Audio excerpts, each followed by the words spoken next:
Hello everyone, welcome back to my YouTube channel. Today we are going to make this beautiful trouser design. You can use it on sleeves as well. For this we need 4-inch red fabric. Mark 1 inch apart on both sides of the edges so that it will help us to make our straight pin tacks. Now make pin tacks by means of the saw machines. These marking will help us to make straight pin tacks. Once you finish the whole length of the fabric, you will get the same result like this. We need to make strips like this to make this design.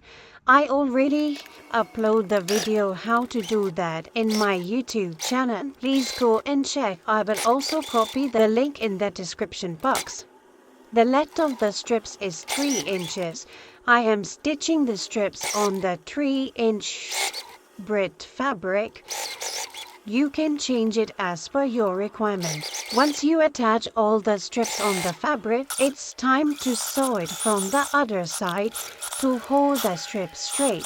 After stitching on both sides of the edges, this will be the look. It's time to attach both pin tacks fabric and this strip fabric together. Now attach other side with the trouser length piece. Now we need to make the bow. For making the bow, you need to follow the steps on your screen. Don't forget to tie it up properly at the end so that it will not get loose with the passage of time.